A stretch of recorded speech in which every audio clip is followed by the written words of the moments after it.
Right now, you are feeling lost. You feel like you're stuck in your routine, you're stuck in everyday life. You had all these big dreams and visions and aspirations when you were growing up. You might be in your early 20s, you might be in your late 20s, early 30s, whatever. But the main part is you feel lost. You might have things kind of figured out. It's not like you're in deep crap, if I can say it like that, YouTube. But you are definitely not enjoying life as it is. Did you ever ask yourself the question, are you happy? If you really think about it, are you?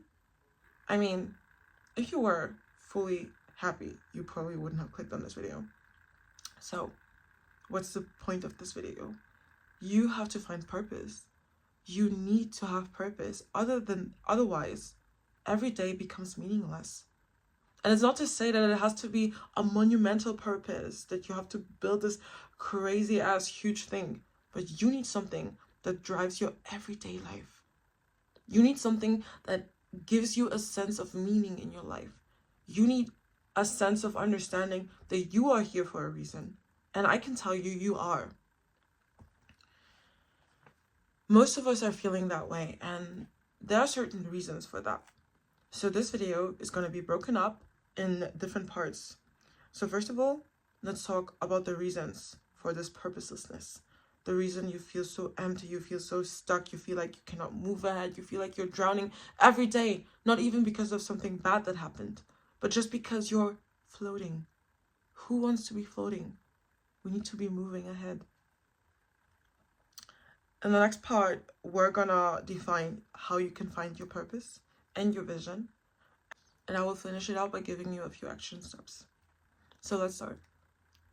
This feeling, it's overtaking. You wake up and you just feel like, what's the point? It doesn't have to be intense, but it might be. The reason we have purpose is for us to not feel that way. To feel like every day has meaning. And I'm not telling you that you have to be running ahead every day and doing crazy stuff. No. It is important, though, to understand what your purpose is. So let's first figure out why you are at the state you are in currently. Because I can imagine, let's take an example of the character Imara that I love to create when I give workshops and seminars. Imara is a young woman, and she had all these big dreams while growing up. She wanted to be a scientist, and she also wanted to be a singer, and she wanted to be an artist, like an actress at the same time. She wanted to create big businesses, pharmaceutical companies. She wanted to change lives. But right now, Imara is sitting next to her bed and wondering, what am I doing? I don't feel passionate about anything anymore. But at the same time, I know there's something I need to be doing. I cannot grasp it. And it's not that she doesn't remember the dreams she had. She just doesn't feel as passionate about them anymore. Is it truly what I want? Is it truly that I can? And the can is the important thing. Because Imara has been conditioned from childhood on. And this is something that happens to a lot of kids of immigrants. We go to schools and they tell us, you're not that smart. We are in society and they make us feel that we cannot get this opportunity. We postulate for jobs or for different places and we don't get the place because there's another person who might have the same qualifications or even a bit less, and they get the job because of where they're from. There's a stigma that has been put on you from childhood on, and it's so important. We need to teach kids actually from small on that you are not defined by what society tells you. You should not let society, teachers, adults define who you are. You are not created by them. They're not God. They're just other imperfect human beings. But this is what happens when we're small, and it stays in our subconscious. So the limits that you put on yourself, you basically not taking action, stems from these things, might stem, actually, I'm not going to generalize too much, but in Mara's case, it stems from that. It started in that young age when the teacher would tell her, no, you cannot study this thing. No, you cannot do this. You're not good enough. Although she was. It stems from all these times where she acted like she was dumber than she actually was to fit in. This is Imara's case. For you, it might look a bit different, but it might still be relayed to other people, telling you what you can, what you cannot do, to what you're supposed to and what you're not supposed to do, to what others expect of you. But do you hear you in all of this? Do you hear your own expectations, your own opinions, your own dreams and visions? You trying yourself independent of what others think. The new version that we see nowadays is you might have a sense of purpose and vision, but how can you understand what your purpose is when you're constantly distracted? We pass our days in front of phones, laptops, everything. We are constantly taking in information. And at one side, yes, it is cool. I mean, it's cool to call up ChatGPT and ask them random questions and have the answer right away. It's cool to watch YouTube videos, and it's cool to learn new things on YouTube. It's cool to, I guess, well, cool for you maybe, to be on Instagram and TikTok. It might be funny, it might be entertaining. But when are you spending time with yourself? You need to be delivered to your thoughts. And when you live with your thoughts, you will understand what you're really doing to yourself, because your thoughts might be really self-deprecating. You might be talking so badly to yourself, lacking in self-belief, lacking in self-love, lacking in self-appreciation. And I know right now I'm talking about self, but for starters, it is important. It's important to find out where you are, what you're starting with, because you can change it at any point in life, no matter your age, no matter the tools you have, no matter your background, you can change it. So turn off your phone after watching this video, after finishing this video.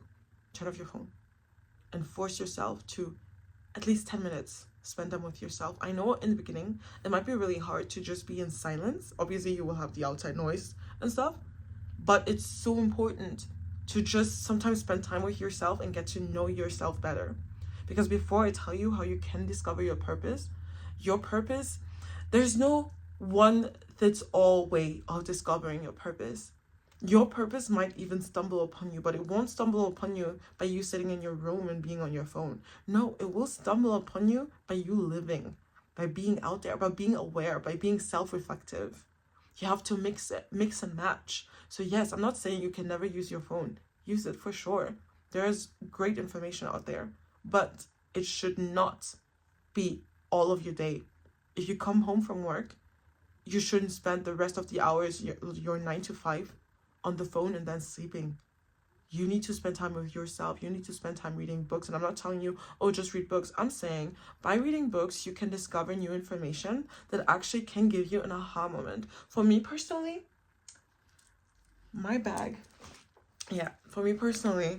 I have bought this book recently called Lessons in Chemistry. I think they also made a movie on it because I saw a YouTube short and then I saw it in the bookstore and I had to buy it. And when I started reading it, I was engulfed right away. And it gave me so many aha thoughts. You need to learn to take in information and really build on that information. But don't overdo it because your brain needs breaks. What I do sometimes is I read a few pages and then I just sit and take in what I just read. So let's get back. You're distracted.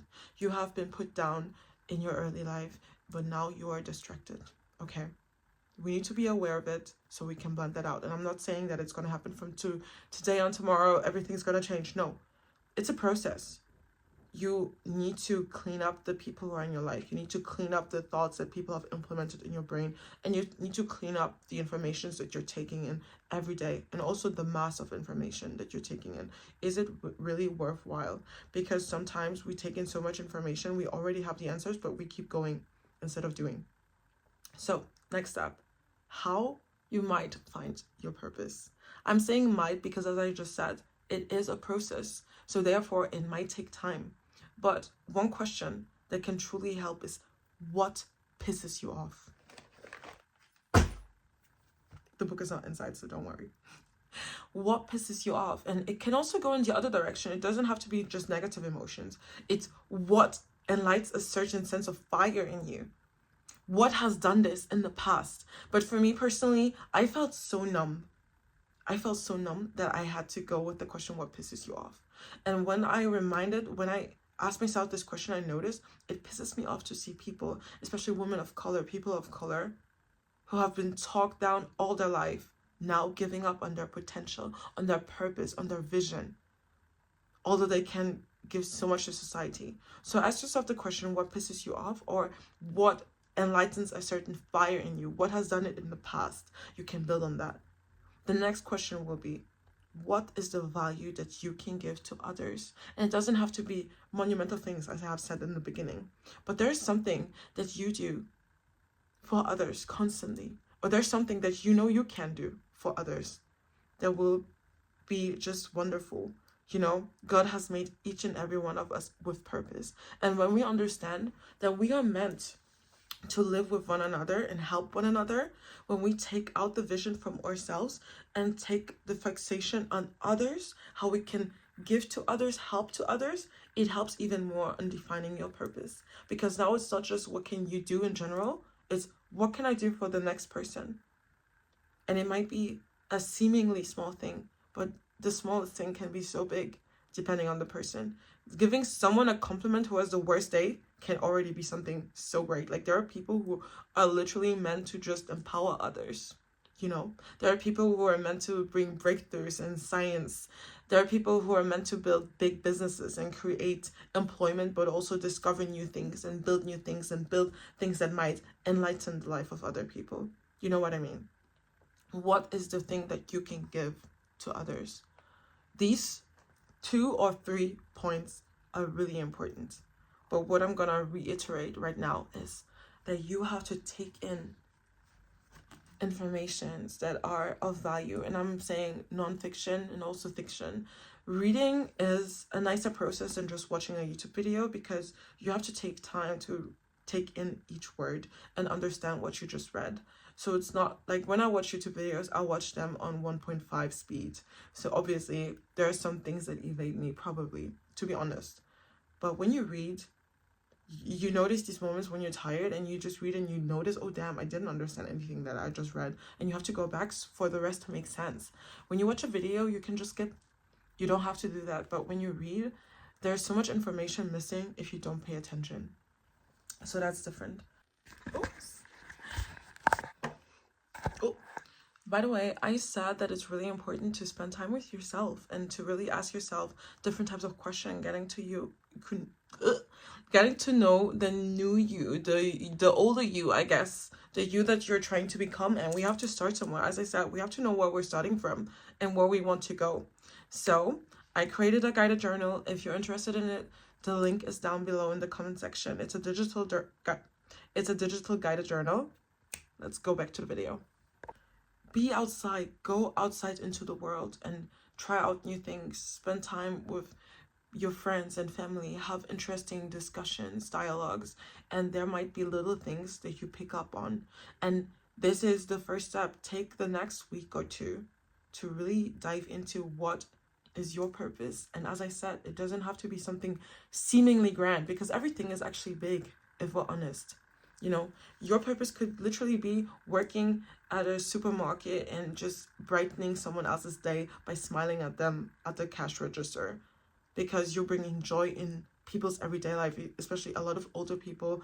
Often for them, the only real interactions they have during the day is when they go to buy stuff. Like, there's a supermarket near me, and in the morning you will always see a lot of older people. And my sister-in-law, she actually works there part-time while taking care of the kids. And she always tells me there are people who come in every day, and she wonders, like, why are they coming in every day? And it's because she understood it's the only form of communication they have sometimes during the whole day. So it is such a wonderful thing for you to be able to be in that position to communicate with this person when they have no one else. And so there are many different ways in which you can give to other people. Don't make yourself small. So get rid of the negatives, get rid of the limits, and start diving into what is it that you were put on this earth for. And I'm promising you, each and every one of you has been put on this earth by God for a purpose. And your purpose might change along the way, but the bigger idea will always stay the same. You know what I mean? So in the next video, we will talk about how to clean up other kinds of distractions, because you might be like me. My biggest distraction was finances. I would look at my parents and they worked really hard, you know, being an immigrant kid in Germany. My parents worked so hard. They worked their asses off for us to have a good upbringing. And I hate seeing them overwork themselves, especially my mom. So I was so focused on having to have a lot of money so I can retire her. And I understood that for now, it's important to clean up my finances in a sense that it's good enough for now. We need to think about being good enough for now. Every day doesn't have to be crazy and life-changing. It's about stacking the things. The change comes in the little things that we stack. If for now, with the little that I have, I got more over the years. Like, I look back at the letter I wrote to myself in 2018 where I was literally broke, and now I literally have an emergency fund. I'm getting money every month. I'm not rich yet, but my finances are in check. If with the little that I have, I can be as good as with the big that I'll have, there's no problem. And I'm getting rid of the financial distress so that I can focus on what I am meant to do. So in the next videos, we will get rid of the different types of distractions that you have in your life. We will clean up so that you can focus on what you're truly meant to do. I hope this video was helpful to you and brought you a lot of value. So check in for the next video and leave a comment down below on what are thoughts that came up to you and what you thought about the ideas I gave. Have a good day.